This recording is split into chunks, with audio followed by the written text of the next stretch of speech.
Welcome to the Goddesses of Social Work podcast, hosted by Renita Ray Davis, licensed clinical social worker, board-approved social work clinical supervisor, and facilitator of the Goddesses of Social Work supervision community.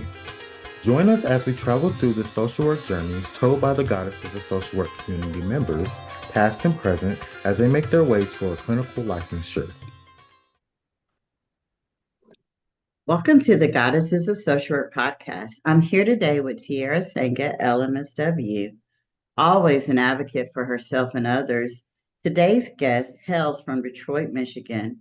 Now a Georgia transplant, Tiarra Sanga is a licensed master social worker who earned both her undergraduate and graduate degrees in social work from Troy University. Tiarra has worn a multitude of hats within the macro, meso, and micro sectors of social work during her tenure as a social worker. She is the domestic violence proponent, hero of healthcare, mental health supporter, and a self-care fervent. Tiarra's social work career is just warming up as she prepares for what the universe has in store for her next. Tiarra and her husband, Stephen, co-own Color Us Green, a plant nursery located in Columbus, Georgia. Aside from her plethora of professional accolades, her most valued role is mother to two daughters, ages 5 and 1. Welcome, Tiarra. Glad to have you on the show today. Thank you. Glad to be here. Tiarra, as a plant mama myself, how did you and your husband come to start a plant nursery, and what have been the benefits of getting into the plant lifestyle? Well, actually, he is the plant guru. He can find a plant. He can tell you everything about it from top to bottom. Even when we're traveling, he'll see a shrub or a tree and he'll talk about it. When we initially met, he was working at a plant nursery and he always talked about his dream of owning his own one day. And during the pandemic, it just came to fruition. And especially during the pandemic when, we were so isolated, I think it was just so nurturing to have something that you can see just grow right in front of you. And it's been there ever since. And we're just lucky that, we were blessed enough to bring his dream to reality. I'm kind of behind the scenes because I don't know a lot, but I love him. So it's awesome. Do you get to hang out with the plants? Oh yeah. I get to hang out, but he'll tell me like if he just makes sure I don't over water them. Yeah. Yes, that's always an issue. I think I might have did that to one of my plants. I was looking at it this morning. Yeah. What have been, I know I heard you say, especially during the pandemic, it was really good to see something growing right in front of you. Like Mhm. now it's almost 4 years post 2020. What have been some of the benefits you feel like you've gotten for seeing your husband's dream come true? Um, just watching, him just to see his tenacity, just not giving up, although most days and some days can look better than others, he just still has his mind on the prize. He knows that, he's in it for the long run. This is not just overnight success. And he's just he's so I think that's why I fell in love with him, but it's just who he is. He doesn't give up easily. He's not going to take, he doesn't care. You can't push him down. So it's just awesome to watch and to see the kids, how they love it and interact. And they're just one with nature. They love the outdoors and um, it's just awesome. I love that. It is awesome. I'm wondering when you were just talking, I was thinking about as an entrepreneur myself, and listening to you talk about his tenacity and his persistence and really realizing that this thing doesn't happen overnight. Like, how has seeing those characteristics in him creating this business from the ground up, how are you being inspired by that in your social work career? Oh, it really has inspired me. I can recall in undergraduate, I used to hear people always say with in social work, you're in it for the outcome, not the income. And I definitely learned that you can be in it for the income and the outcome. Because just like, we practice one thing that honestly you always preach and teach us is that you want to be what you preach to your clients. So you want to be that face. So you can't tell clients to want more and do more if you're not doing the same. So we can also be change agents, but still make sure that we're paid the wages that we deserve, that we are valued. So that showed me that just because we are in it for the outcome, that we also need to make sure that we're getting what we deserve in all the ways. And that's not always financially. Um, it's balance, it's the peace. My family is important to me. So I need the work-life balance that comes with this job that some people aren't, given in certain spaces. So it just depends on who you are and what you need. So Absolutely. When you were talking, I was about to go to the next question, but then when you just said that about it's not just always about the income, which is awesome. And I love that that we can have pretty nice incomes doing this work as well, but also the balance and the phrase social work soft life. I think I saw it on LinkedIn yes, recently. Yeah. Talk to yes. me. What does that mean to you? Just on Sunday nights, I'm not stressed out about Monday morning. That is so important where you just not like, oh my God, where it's actually where, the cases aren't just like swimming in your mind where you're having nightmares about cases because we do see things and hear things and the stories and the things that we experience, compassion fatigue, the things that we carry, our jobs are definitely, are important and we experience a lot with people, but just having where we can be compassionate, but also be compassionate for ourselves, where it is soft, where we're not just so burnt out, where we're just like, oh, we're trying to get out the field in 2 or 3 years because we've done it all. So that soft life where you have that balance. And I'm thankful that I'm experiencing that right now. Yes, I love that. Yeah. Go on to our next question now, which is the real reason I asked you to come onto the Goddesses of Social Work podcast. Tell me a little bit about your social work journey. We already you started a little, and I was like, "Oh, I'm getting too far away from what we want to do." But tell me a little bit about your social work journey. How did you get here? Where do you want to go? What are your plans, Tiara? um, my social work journey, I graduated in 2015 with my undergraduate. I did the advanced placement. So I graduated in 1 year with my master's, both from Troy. Um, it was not supposed to go like that. I initially never, growing up in Detroit, we never really heard of social workers. The only Mhm. social worker I knew was if you miss too many days of school, they'll call a social worker. So I was going to school to be an RN. I had did everything up until like doing my clinicals, and then my dad got real sick, um, and he had end-stage renal failure. So his social worker, his renal social worker, he was in Michigan, and she would actually keep in contact with me, and she was just such an amazing human being, and just to have that communication with me, just like I could feel like I was right there throughout his treatment and everything that was going on. I was just like, I want to make that type of difference in somebody's life. So, after that, he passed away, unfortunately. After that, I just completely changed my, mood and switch from the nursing and went to social work. Um, when I first started social work, actually, my first job was my internship for my undergraduate, which was in domestic violence. Um, I liked that. It was a great opportunity. I was more in the community, doing more of like speaking engagements. I worked with a lot of police, the sheriff's department, a lot of community organizations. It was awesome. It's like you basically when you got out and touched somebody. It was a lot of networking, a lot of moving parts. So that was just cool to see in that space. Where what a social worker can do. Like you could do so many things, and that job showed me that. From there, I moved more totally different. I was doing more working with adolescents, juveniles in particular. And I learned from that that's something I do not want to do. They were amazing, but it's just such that age range that I was working with, it was like 11 through 17.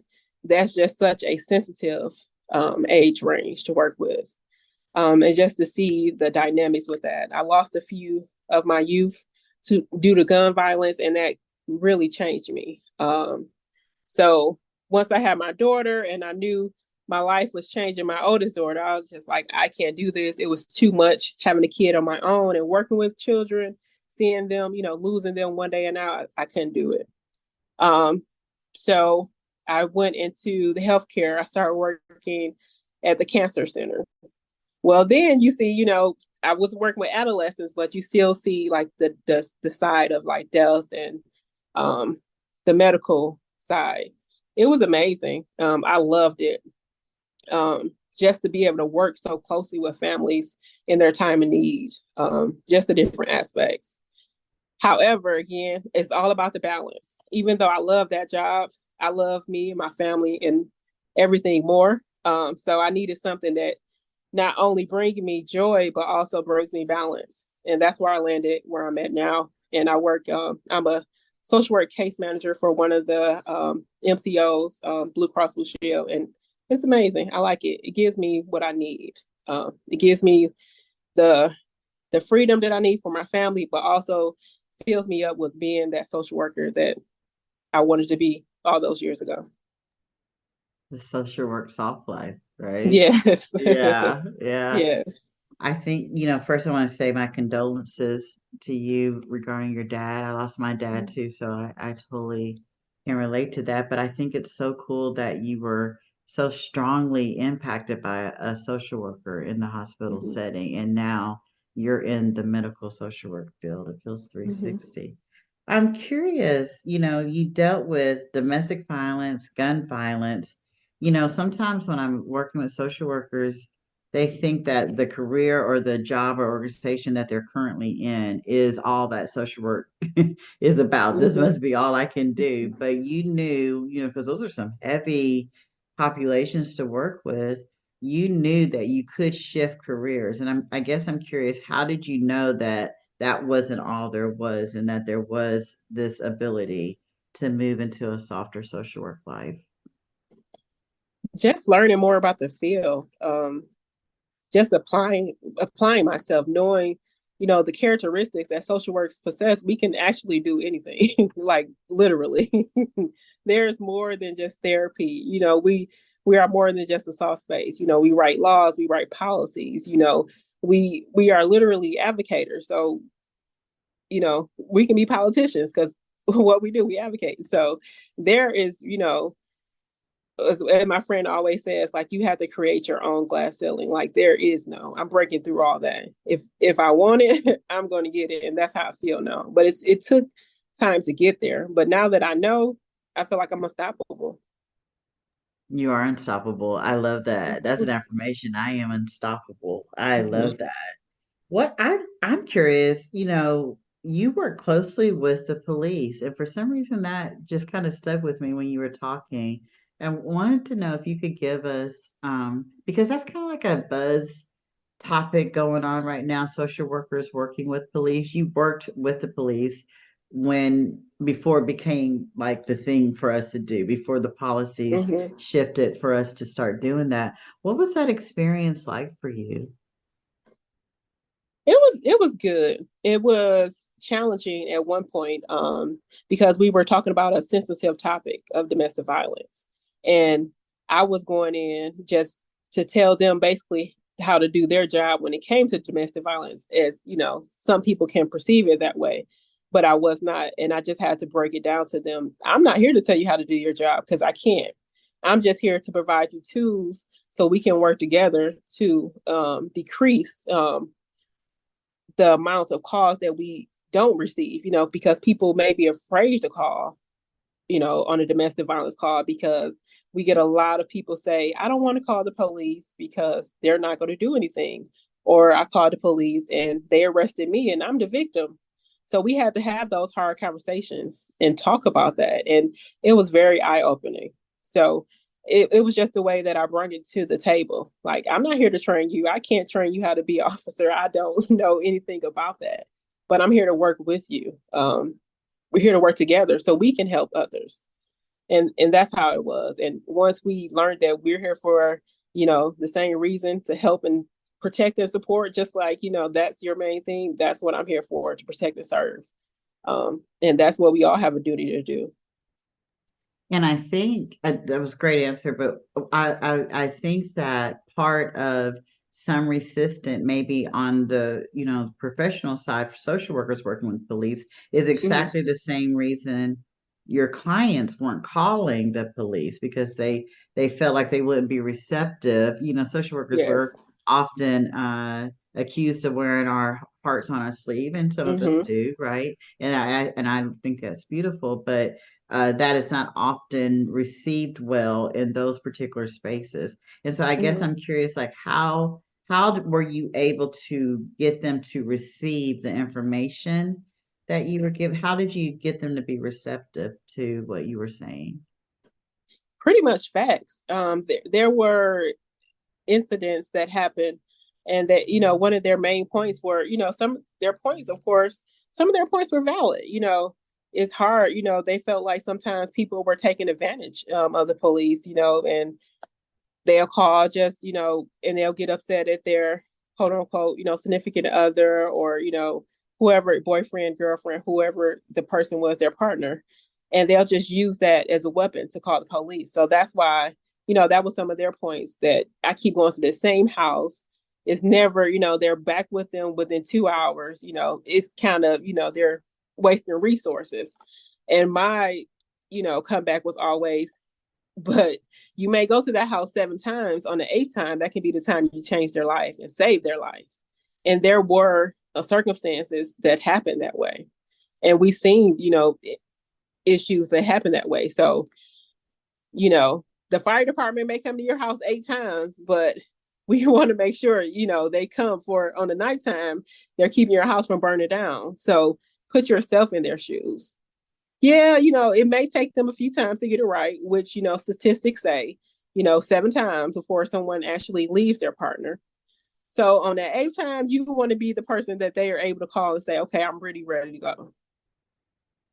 I love that. And you know what, Tiara, it's making me even think about just our roles as a social worker, whether it's DV or just dealing with our day-to-day client. So often we may give a resource, say a piece of advice, do something for our client, but it's just not gonna doesn't click. It doesn't click for them. But they keep coming back. But sometimes social workers can get frustrated and want to just throw up their hands. But you just prove the point that it's not even just with police officers or the fire department or any of the helping professionals. We got to keep showing up for that 8th time. And that could be the time that the client's like, oh, that's what Miss Tiara's been trying to tell me. That's what Renita's been trying to tell me. Yeah, I love that. So where do you want to go in your social work career? I know you're currently living the soft life, and I love it because you have small children. And that's one of the things that I, always want to just talk to. That's one of the things I wish I could go back and redo, is like have that work-life balance and have a soft life while raising young children, and not be so focused on the career. But it's there, right? You've gotten your master's, you've got your license, you're working on your clinical. Like, what is it that you want? Where are you going with this career? At this point, I feel like wherever the wind blows me. Before I thought I had to have everything planned out. And I was just setting myself up just because I was just making my own, timelines, and that's not necessary at this point. I want to, I am working towards my LC. I'll hopefully and will have my hours by towards the end of this year, and who knows? Again, it has to have that balance for me. More than financial gain, more than anything, I have to have that balance. I don't want to be anywhere that I'm stressed, that, I'm pulling my hair out, that I hate to go to work on Sunday nights. I'm already thinking of a reason to call out on Monday. I can't do that. I don't care how much it is. I can't do that. So as long as it, it feels right, it feels good, I don't know where I'll be. I love it. Staying Mhm. open. That's Yes. perfect. But also, you reminded me of something I was thinking of when you first was talking. I think that because it is so historically stated in the profession within our graduate and undergraduate programs that social workers won't make any money, we've just come to expect not to even ask for any money. And I Hmm. think, where I'm hoping to help shift is like, just because that's the way it's been done doesn't mean that has to be the way that it is. And Yes. that it's our responsibility, those of us in the profession now, to demand the money that we are bringing into these agencies. When you look at the Hmm. reimbursement rates that the insurance companies, whether it's Medicaid, Medicare, Blue Cross Blue Shield, whatever it is, Hmm. gets for having our credential, then how Hmm. how are we getting reimbursed for that? And if we don't ask for that and stand up for ourselves, then we won't ever make any money. So we have to be the ones who do that. We have to. Mhm. It's and if you don't ask, the answer will always be no. If you ask, at least you have a 50-50 chance of yes or no. So that's something that I definitely learned. Like I said, we always advocate for our clients. We have to advocate for ourselves. That's it. You can A only closed take your mouth really client. doesn't get fed. I was thinking the same thing. Katie Ray taught me that. I forget which episode Gabrielle did that, but a closed mouth does not get fed. And so, going on to our next question, Tiara, that's such a great answer. A big reason I'm doing this podcast, it is to promote the importance of being in community with other social workers. What social work communities do you currently belong to, or what social work communities have you created? And what have you learned about yourself from or the profession from participating in those communities? The main social work community that I'm a part of right now is my supervision community, the Goddesses of Social Work. And I've learned so much within a year. It's amazing. I feel like again, just everything just went through the roof when I joined.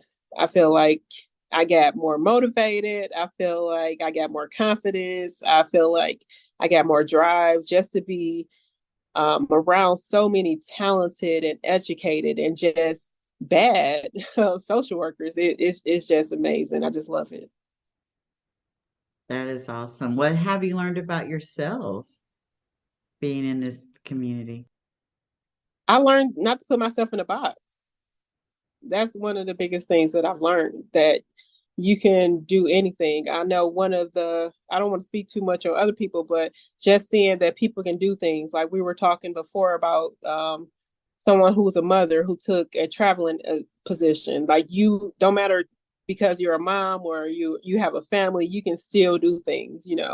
I've seen people just quit their jobs and have another one lined up because we are worthy. We are. It is a market for us.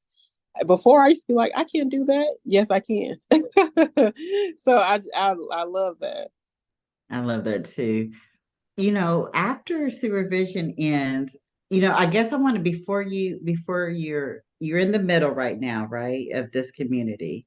So were you in any social work communities before you got into the one you're currently in? And do you see the importance of being in community? And if so, how will you stay in spaces of community in the future?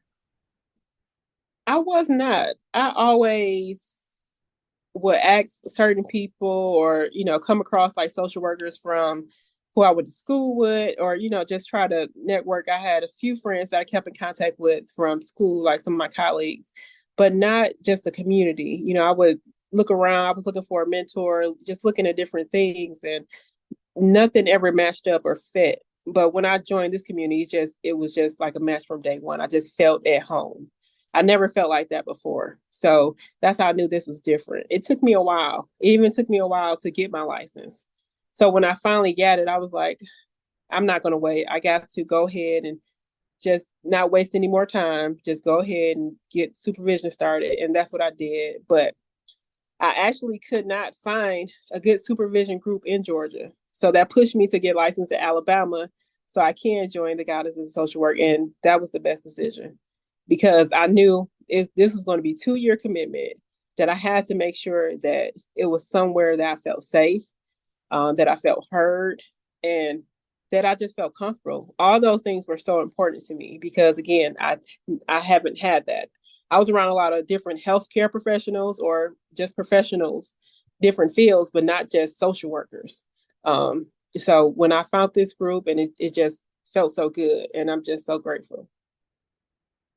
We're grateful you're here. When you just said that, you're not I've heard so many people talk about how difficult it was for them, whether it's in Alabama or a different state, to find supervision, to move on to the clinical. You don't have to speak about how you found us, but I'm curious, can you speak about what was that journey and why do you think it was so difficult to find supervision?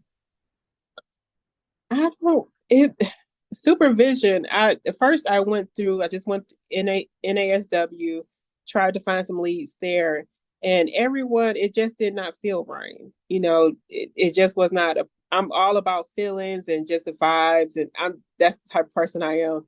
And every person I contacted, I was just like, no, that's not going to it's not going to work. So I was just like, yeah. And I reached out to some of my old colleagues, who I already had there. And they were like, well, I do it through work or, such and such. And then I was just like, so I was like, let me make a decision, but it has to feel right. Like I would just postpone it if it didn't feel right. That's what took so long for me to actually take my test. I was like, ew, it don't feel right. But I was just like, yeah, none of those felt right. So I think, I know cost is a big thing for a lot of people. Some people are charging just astronomical prices just for 1 hour, upwards to, like, I seen where people are charging $150 per hour. And that's just a lot for someone who just has their LM, is working towards to get their LC. That's very costly. And then the hours, just the time frames. A lot of people aren't, accommodating when it comes to that. Either it's early in the morning or, I'll just see you when I can. So just, all the checking the boxes. It was hard. I appreciate you sharing that. I've been writing about the difficulties of supervision, and those are the cost is one, but I didn't think about the time availability being Mm-hmm. one. And so the barriers and having to overcome those. And then, like you said, being a good fit. I think that's very important. Being a good fit for the person you're going to commit to for the next couple of years, I think is Yes. important. So, okay, we got you in community. We weren't really, you were piecemealing it before you were in community. And so now that you're in it, you see the importance, you see the value that it's giving your social work career. How do you think you might maintain being in social work community moving forward? That's so important. Of course, I'm going to stay a part of this community is forever. Yeah. Just because my hours are over, I'm not going anywhere. But just making sure to take the initiative. Just with anything, you have to take the initiative. Whether that's creating a Facebook group, creating a group meet, creating a text message, for those people. I feel like in any relationship, and this is a relationship, any important relationship, you're going to do what you have to do to maintain that relationship. And that's the same with this. Absolutely. I love that. What is one belief about social work that you started on this journey with that you feel has changed the most here? Ooh, I think I'll go back to the income and not the outcome. Mm. I heard that so undergraduate where I was just like, so we ain't gonna never make no money. That was really what I was saying, like, to help these people. So that was like, that's always a big thing for me because um you want to be equipped to like, again, practice what you preach. We can't preach to our clients to reach for the stars if we're not reaching for the stars. We have to social work ourselves sometimes, a lot of times. That is so important. You have to have that self-talk, those positive affirmations. You have to. You cannot let the way of the world and what other people do, that may be good for other people, but you have to. You have to have boundaries. And like I said, it may not always financial. When I say income looks different for a lot of people. Boundaries is one thing. Some people make six, seven figures, but they don't have any boundaries with their positions. People can call them 24 hours a day. I knew, that's not what I wanted. So create the life that you want, and that is possible. It is absolutely possible. I love that. Yeah. You can't call me all times a day. You used to be able to, but not anymore. So, oh, I can't believe we're already at our last question here, but we are. I believe there's enough social work for all of us to eat well. What advice would you give our audience who may be dealing with competition at work or even feelings of stagnation? Hmm. You are the competition. If you focus on you, if you focus on improving you, that's the only, there are no other people in your way besides you. We can be in our own ways, but no one else is. You are the only competition. That's what you need to focus on. Get out That's your own it. way. Get That's out your it. own way. Yeah. That deals with the stagnation too, then too, Yes. doesn't it? Yes. Yes. Have you ever, because I just kind of want to prolong our conversation just a couple more minutes. Have you ever dealt with competition at work or stagnation at work? And is that how you got to this? You are the blueprint. You are the visual baby. Well, my last job, I liked it so much, and one thing I loved about it was just I had great management. My manager was amazing. Like I can literally call her, and she would just be like, "Okay." She listened before she talked. Before she spoke, she listened, and I really appreciated that about her. Um, so I was kind of comfortable, and that was one reason why I knew I had to leave. Because anytime you feel too comfortable, that's when the boundaries slip, all that type of stuff. Because you can get complacent. So I felt like I can get too stagnant there, and I was like, yeah, I gotta go. Um, so yeah, that last job was good, and I just knew it was time to go. Isn't that interesting? I love that, Tier, actually.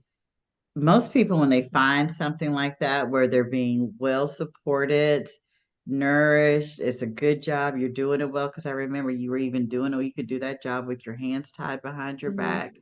That is not something that people it's time to go. That is not usually what people think. They usually like, oh, I'm gonna be here forever. I found my forever job. But you thought the absolute opposite. And I find that so intriguing that you knew getting too comfortable would be the death of your career. Mm-hmm. And sometimes, and it's a lot of times it's fear. It's just I'm Mm. so comfortable in this. What am I? Fear of the unknown. What am I going to be walking into? I'm gonna get a manager that I might hate or hates me, or I may get some colleagues that's just so over the top. But if you don't take that chance, you never know. And I end up walking into a better, situation for what I need right here.